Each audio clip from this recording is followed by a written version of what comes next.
असली रूप, राक्षसी रूप तो तब प्रकट हुआ जब मना किया गया। तो मुझे ऐसा लगता है कि अगर लक्ष्मण जी न होते तो शूर्पणखा का असली रूप प्रकट हो ही नहीं सकता था, और श्री सीता जी नहीं होती तो रावण का असली रूप प्रकट नहीं हो सकता था।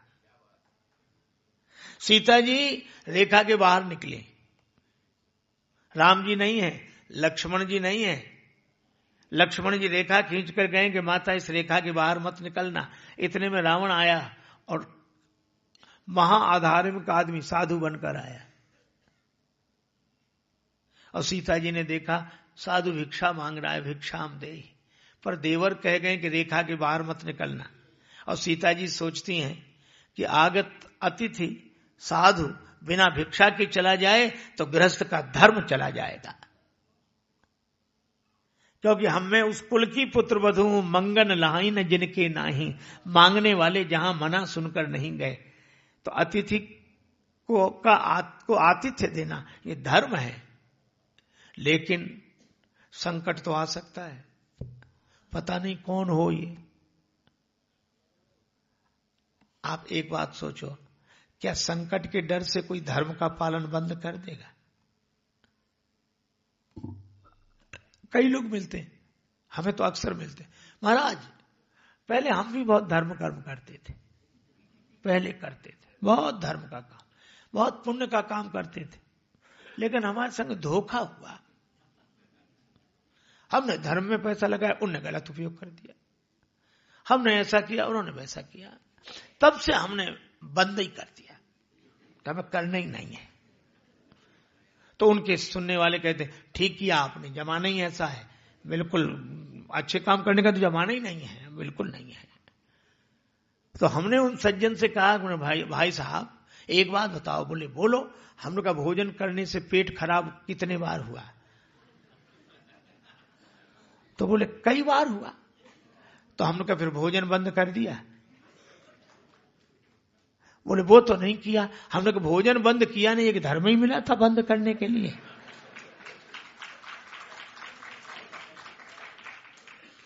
तो दूसरे बोले तो ऐसा धर्म करने से क्या फायदा, ऐसा धर्म करने से क्या फायदा? हमने कहा फायदे के लिए आप सोच रहे हो तो ठीक है, लेकिन आप बीड़ी पीते हो, सिगरेट पीते हो, तंबाकू खाते हो, गुटखा खाते हो, हमें बताओ क्या फायदा?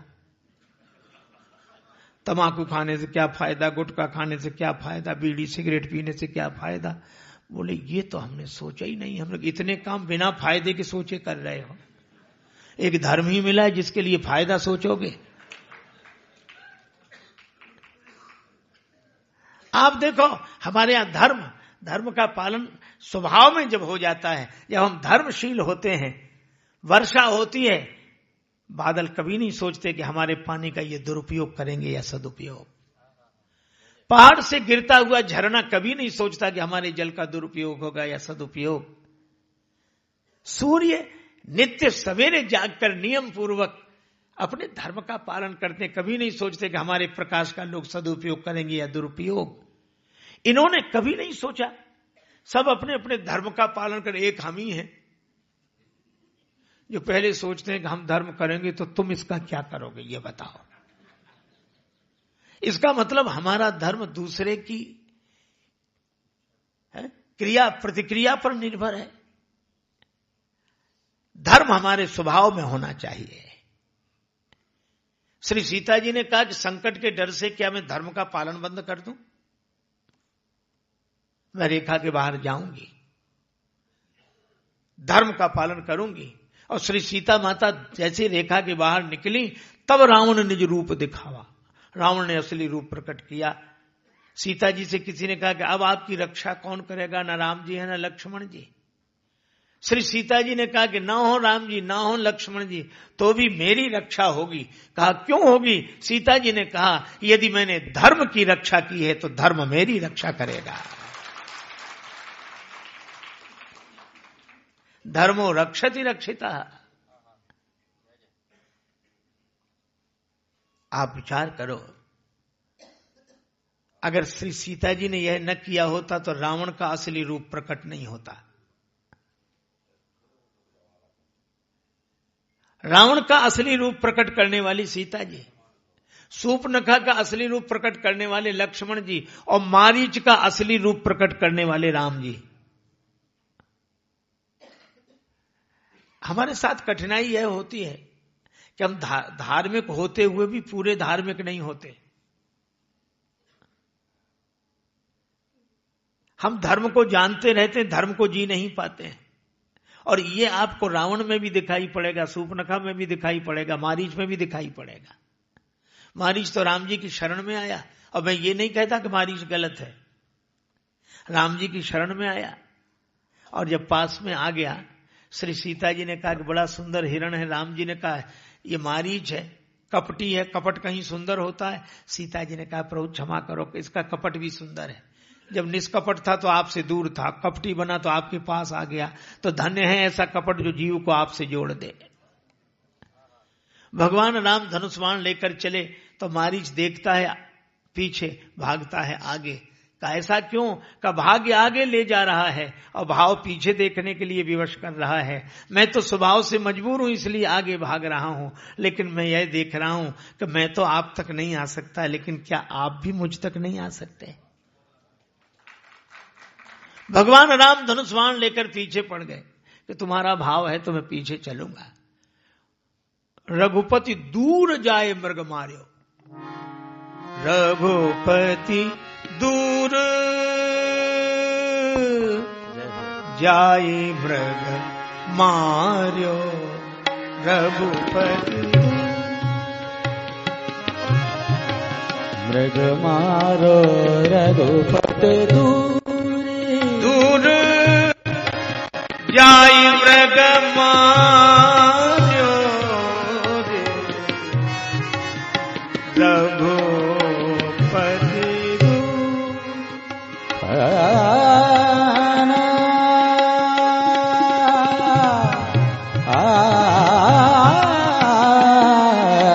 रघुपति दूर जाय मृग मारो, रघुपति दूर जाकर राम जी ने मारीच को मारा। जय जय। लेकिन मारीच ने मरते मरते काम क्या किया? इतना बढ़िया आदमी, लेकिन मरते मरते काम रावण का किया। लक्ष्मण कर प्रथम ही लय नामा, पाचे सुमरि समन मऊ रामा। राम जी समझ गए ये हिरण बना था, ये असलियत है इसकी। तो राम जी के कारण मारीच का असली रूप प्रकट हुआ। तो मुझे कभी कभी लगता है कि धर्म की स्थापना करने वालों का दायित्व है कि जो धर्म का आवरण ओढ़े हुए अधर्म का आचरण कर रहे हैं, इनकी असलियत को प्रकट करना। और वह भगवान राम ने किया, संकट में पड़कर किया, क्योंकि ये करना ही पड़ेगा जिन्हें धर्म की स्थापना करनी है। और आप देखो श्री सीता जी का हरण हुआ, और विडंबना देखो, श्री सीता जी का हरण कर कौन रहा है? धर्म शास्त्रों का ज्ञाता, बड़ा विद्वान ब्राह्मण कुल से वो ले जा रहा सीता जी का हरण करके। पर आप एक बात और देखो, गिधराज सुनि आरत बानी, गिधराज सुनि आरत बानी, रघुकुल तिलक नारी पहचानी, रघुकुल तिलक नारी पहचानी, सीते पुत्र करसि जन त्रासा, ओ सीते पुत्र करसि जन त्रासा, करि हम जात धान करनासा, करि हम जात भान करनासा, करि हम जात धान करनासा, करि हम जात धान करनासा, करि हम जात धान करनासा, करि हम जात धान करनासा। जटायु श्री सीता जी की करुण पुकार सुनकर वो कहता है, हे पुत्री चिंता मत करना, मैं आ रहा हूं। अब आप विचार करो कि हम किसे धर्मात्मा कहें। ये तो बेचारा पढ़ा लिखा है नहीं, इसे कुछ पता ही नहीं है, पर धर्म का पालन कर रहा है। पुत्री कह रहा है श्री सीता जी को। और धावा क्रोधवंत खग कैसे छूटे पै पर्वत कहां जैसे। और रावण ने जो देखा, अरे ये तो जटायु है। अच्छा, जटायु जी के पास कोई साधन भी नहीं, कैसे सन्मुख हुए जटायु जबकि शत्रु सबल था, क्योंकि आत्मबल गृद्धराज के जीवन में भी प्रबल था। धर्म का पालन करने वाले चरित्रशील आत्मबल वाले लोग होते हैं। जटायु जी ने ललकारा, रे रे दुष्ट। ये रावण को सब जानते कि दुष्ट है, पर किसकी हिम्मत जो दुष्ट कह दे। मन से सब कहते, जैसे ऊपर से मत कहा आइए आइए, भीतर कहते दुष्ट, लेकिन हिम्मत नहीं। पर जटायु जी के पास कोई साधन नहीं, कोई लोग नहीं, पर गए दुष्ट। रावण चौंका कि मुझे कोई दुष्ट कहकर पुकार रहा है। पहली बार सुना था उसने, वह तो रोज आरती सुनता था, देवता तक जय जयकार करते थे। दुष्ट कहा जटायु, अभी देखता हूं। अच्छा, जटायु जी ने केवल कहा ही नहीं कि केवल कह दिया हो ना, नहीं तो दूसरा कोई तो कह, देखिए आप तो स्वयं समझदार हैं, वो तो लोगों को देखकर हमने कह दिया था, लेकिन आपको ऐसा नहीं करना चाहिए, छवि जरा धूमिल होती है। जटायु जी ने कहा, ये बातों से मानने वाला नहीं है। अरे हमारे पास कुछ नहीं, चोंच तो है, चौचन मार बिदारिश देही। इतने चोंचों का प्रहार किया, अब तलवार हो तो म्यान से निकालनी पड़े, बाण हो तो धनुष पे चढ़ाना पड़े, चोंच तो तैयार। और एक ही क्षण के लिए रावण मूर्छित हो गया। प्रकृति के प्राणियों की त्यागियों से प्रीत होती है, और जिनका चरित्र है उज्जवल उन्हीं की जीत होती है। जीत गए जटायु, जबकि गीध अधम खग आमिक भोगी, पर धर्म का पालन कर रहा है। कौन सा धर्म? परहित सरिस धर्म नहीं भाई, पर पीड़ा सम नहीं अधमाई। उस युग में एक असहाय अबला का अपहरण और उसको पूरी बाजी लगाकर जटायु जी आगे बढ़े। तो एक ओर तो वो जीत गए रावण पर दूसरी ओर धरिकच विरथ कीन मही गिरा, सीत ही राख गीध पुनि फिरा, तब सक्रोध निश्चर खिसियाना, काटिस परम कराल कृपाना, काटिस पंख परा खग धरनी। धर्मात्मा का जीवन बता रहे हैं। पंख कट गए, जटायु जी नीचे गिरे, लेकिन क्या स्मरण कर रहे हैं? सुमिरी राम करी अद्भुत करने। भगवान आपकी इच्छा पूर्ण हो, मैं तो धर्म का काम करूंगा, चाहे मरूं चाहे जीऊं। रावण सीता जी को लेकर गया, जटायु जी नीचे पड़े हैं, पंख कटे हैं, आंख बंद है। अब आए लोग, ये दुनिया वाले आते ही तब हैं जब किसी काम के न रहो आप। ये पहले ही आ जाते तो एक समूह होता, रावण को भी डर लगता। जब रावण चला गया तब आए जटायु जी, और जटायु जी देखा कट गए पंख, गिर पड़े धरती पे। हम पहले ही कह रहे थे, क्या आपको पता नहीं था कि रावण से उलझने का यही फल होगा? जटायु जी बोले जानता था, फिर गए काहे को थे? हैं? जैसे सब चुपचाप बैठे थे तुम भी बैठे रहते। जमाने की हवा देखा करो।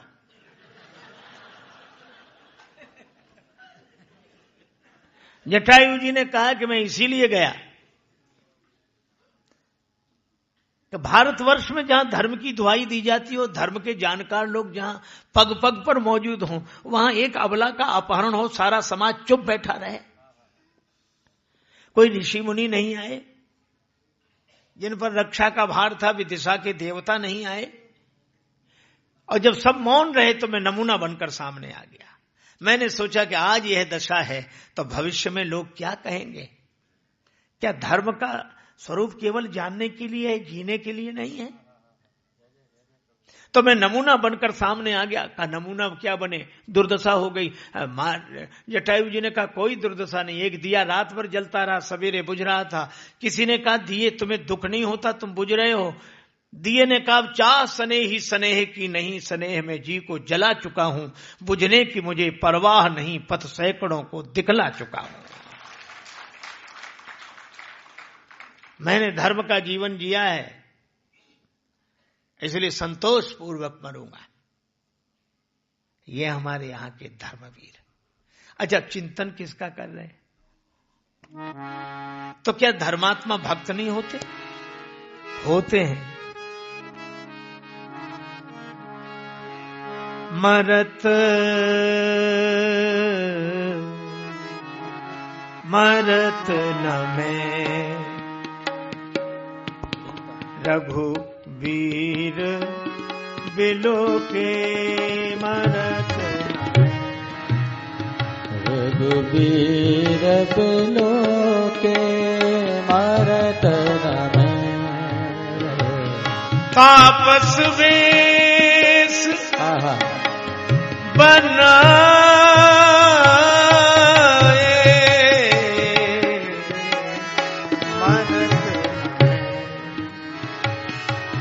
रघुबीर बिलो के, मरत न मैं। रघुबीर बिलो के, मरत न मैं। रघुबीर बिलो के, मरत न मैं। चाहत चलन प्राण पामर बिनु, सिय सुधी प्रभु ही सुनाए, मरत। रघुबीर बिलो के, मरत न मैं। रघुबीर बिलो के, मरत न मैं। बार बार कर जोर शीस धुन, गिधराज पछताई, पछताई। तुलसी प्रभु कृपालु तेहि अवसर, आए गए दो भाई, हो मरत न मैं। रघुबीर बिलो के, मरत न मैं।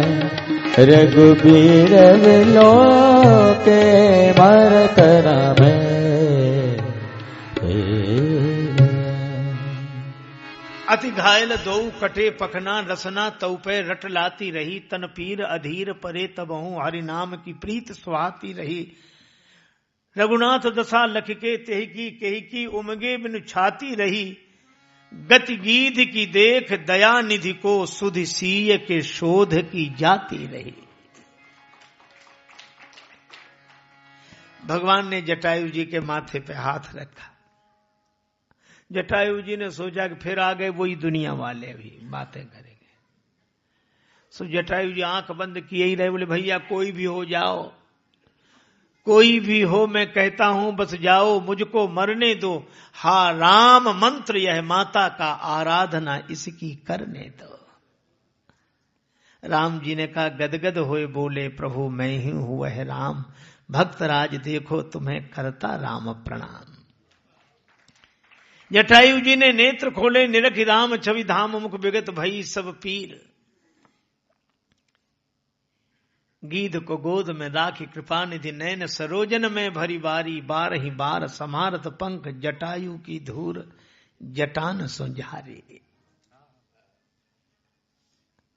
जटायु जी ने संदेश दिया, रावण श्री सीता जी को लेकर गया।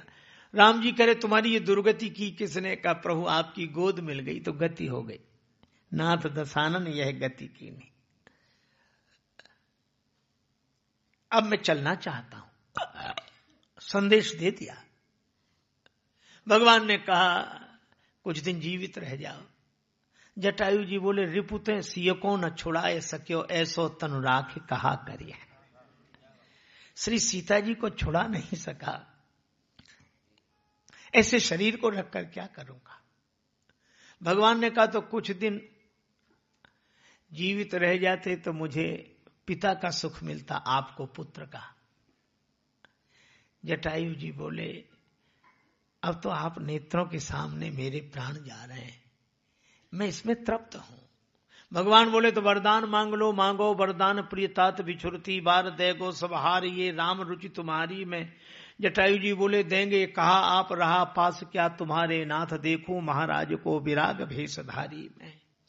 क्या देंगे क्या आप?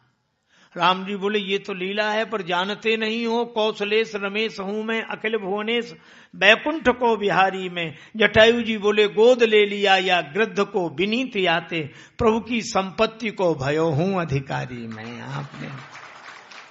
आपने तो मुझे गोद ले लिया। भगवान ने कहा जाओ जाओ हे भक्तराज, जाओगे मेरे धाम को तुम। जाते जाते इतना सुन लो, कर चले ऋणी इस राम को तुम। ये राम तुम्हारा ऋणी है। जटायु जी उनको संसार में कुछ भी दुर्लभ नहीं। जटायु जी ने कहा कि ये गति तो आपकी कृपा से मिली है। भगवान बोले तात कर्म निजते गति पाई।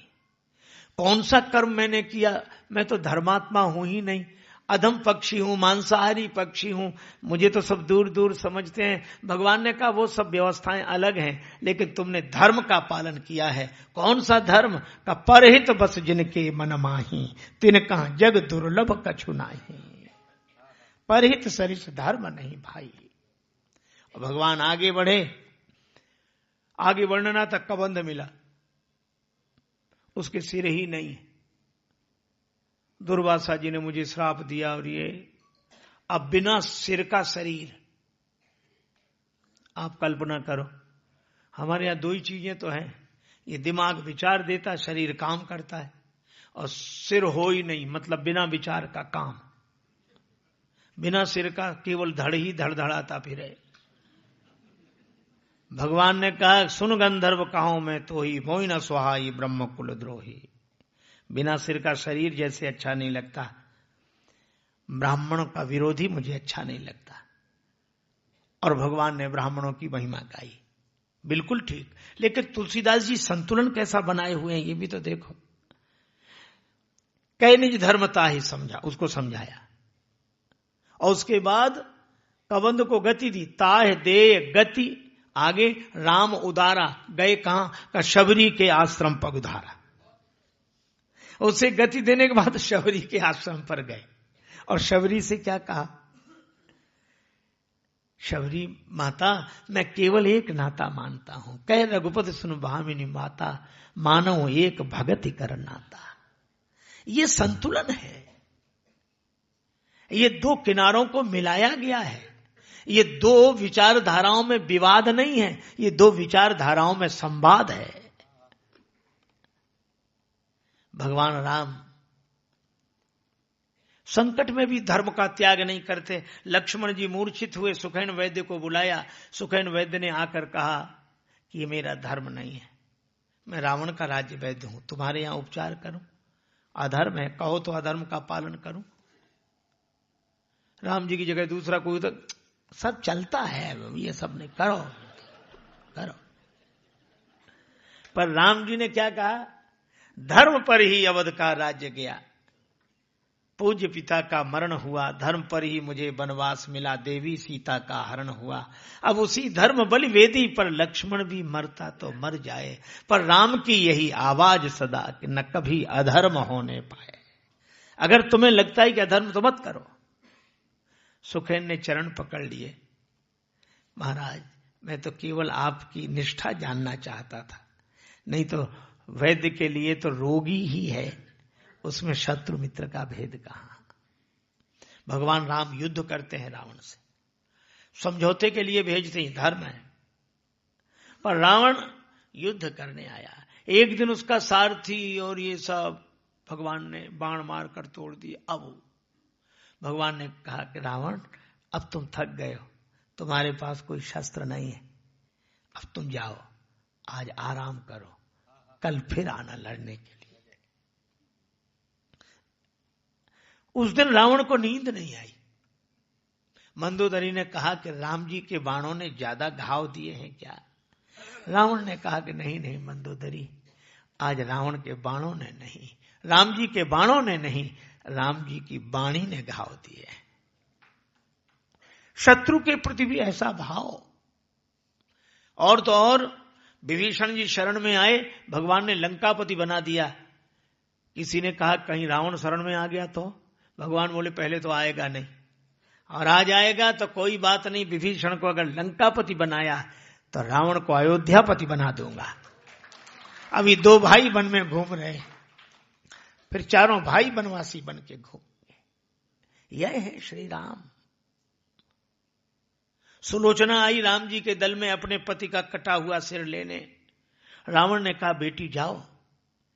राक्षसों ने कहा क्या कर रहे हो, उनकी देवी का हरण किए बैठे हो, अपनी बहू को ऐसे ही भेज रहे हो। कहीं राम जी ने रोक लिया, सुलोचना को नहीं आने दिया कि तुम सीता जी को लौटाओगे तो हम सुलोचना को लौटाएंगे। रावण ने दरबारियों से कहा कि ऐसा नहीं हो सकता, मूर्खो, ये काम रावण का है, राम का नहीं। बैरी राम बड़ाई करें। और जब रावण की मृत्यु हुई, विभीषण रोने लगे।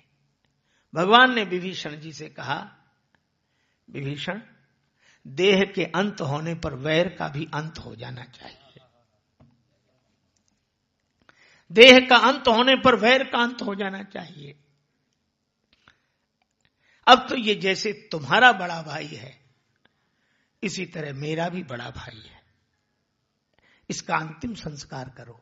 ये है राम। मंदोदरी सोच रही है कि रावण मर गया, विभीषण अब पता नहीं मेरे साथ क्या व्यवहार होता है। राम जी अपशब्द तो जरूर कहेंगे, नहीं कहेंगे तो क्रोध भरी दृष्टि से देखेंगे। तो मंदोदरी शिविका में बैठकर आई। राम जी से विभीषण जी ने कहा कि राजरानी मंदोदरी आ रही हैं। राम जी उठकर खड़े हो गए। अब मंदोदरी तो शिविका के अंदर पर्दे के भीतर बैठी, वो नहीं देख पा रही है, पर जैसी शिविका रुकी पर्दा उठा। राम जी दोनों हाथ जोड़कर सिर झुकाकर कहते हैं कि मैं माता मंदोदरी को प्रणाम करता हूं। मंदोदरी ने जो राम जी की यह दशा देखी, उसके नेत्र सजल हो गए। उसने कहा धन्यो राम त्वया जननी, धन्यो राम त्वया पिता। राम तुम्हारी माता धन्य है, राम तुम्हारे पिता धन्य है, यहां तुम्हारा जन्म हुआ वो धरती धन्य है। इसीलिए वाल्मीकि जी कहते हैं रामो विग्रहवान धर्म। श्री सीता जी के साथ पधारे, अयोध्या में राम राज्य हुआ। और देखो कितनी अद्भुत व्यवस्था। राम जी के समय में राम राज्य की बात बता रहा हूं। एक राजघाट, राजघाट का अर्थ है जहां राज्य परिवार के लोग स्नान करें। पर उस राजघाट पर व्यवस्था क्या है? राम जी की आज्ञा से। पहले नहीं थी ऐसी व्यवस्था, पर राम जी ने व्यवस्था क्या दी? रामचरितमानस पढ़े, राजघाट सब विधि सुंदर वर, और मज्जही तहां वरन चारे नर। उस राजघाट पर चारों वर्णों के लोग स्नान करते हैं। सब नर करें परस्पर प्रीति, किसी को कोई अंतर नहीं रहता। अच्छा, अंतर क्यों नहीं रहता? आप कुछ भी बने रहें, लेकिन अगर मानव होकर रहें तो आपके कुछ भी होने से कोई अंतर नहीं पड़ता। और भगवान राम ने यह मानवता सिखाई, यह मानवता का आदर्श रखा, इस मानव धर्म का पालन किया। एक राम जी को राज्य करते बहुत दिन हो गए। हनुमान जी रोज निकले सरजू जी स्नान को जाएं। एक व्यापारी रोज देखे हनुमान जी को, क्यों हनुमान जी जय सिया राम, हनुमान जय सिया। लंका आपने जलाई थी, कैसे जलाई थी? और हनुमान जी ने कहा कि भले आदमी, अयोध्या में तो लंका कांड मत देख। बोले नहीं मजा आया होगा, कैसे जलाई कैसे थी, फिर राक्षस चिल्ला रहे होंगे कैसे। हनुमान जी टालते रहे, पर वो रोज गए। एक दिन हनुमान जी सरजू स्नान करके कैसे जलाई थी, हनुमान जी ने अपनी पूंछ फैलाई। बोले ऐसे बढ़ाई थी पूंछ, और आग पर बोले ऐसे लगी थी आग। अच्छा, फिर उसी की दुकान में लगा दी आग, कपड़े की दुकान। और धू धू करके जली सो गए, मर गए, ये क्या कर रहे हो, ये क्या कर रहे हो, अरे मेरा सब कर, मैंने समझ। हनुमान जी बोले ऐसे राक्षस चिल्ला रहे थे जैसे तुम चिल्ला रहे, और ऐसे ही लंका जल रही थी जैसे तुम्हारी दुकान जल रही है। राम जी के दरबार में ये मामला आया, मामले की सुनवाई हुई। हनुमान जी को बुलाया, क्यों जलाई इनकी दुकान? हनुमान जी बोले सरकार यही कहते थे कि लंका कैसे जली थी, लंका सामने बता दिया। राम जी ने उस व्यक्ति से कहा, तो तुम दूसरे का घर जलाकर लंका दहन देखना चाहते हो? दूसरे का घर जलाकर लंका दहन देखना चाहते हो? सुख तुम्हें मिले, बर्बाद दूसरा हो। ऐसे व्यक्ति को राम राज्य में रहने का अधिकार नहीं है। हनुमान जी ने प्रार्थना की कि प्रभु इन्हें क्षमा करो। इसलिए कभी भी दूसरे की हानि मत सोचो, अपना लाभ सोचो, लेकिन दूसरे की हानि मत सोचो। इस तरह ये धर्म को व्यवहारिक रूप दिया गया, चलता फिरता धर्म दिखाई दिया। धर्म हमारे जीवन में उतरकर, मुझे तो कभी कभी लगता है कि जैसे पाठ लिख दिया जाता है और उसका पालन फिर कोई चरित्रशील व्यक्ति करता है।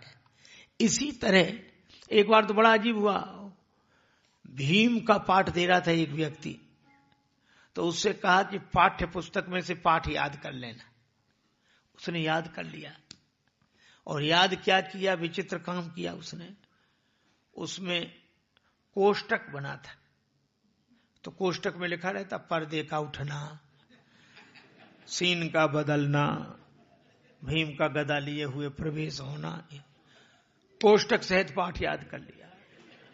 पर्दा उठा, गदा लेकर आया, बोला पर्दे का उठना, सीन का बदलना, भीम का गदा लिए हुए प्रवेश होना।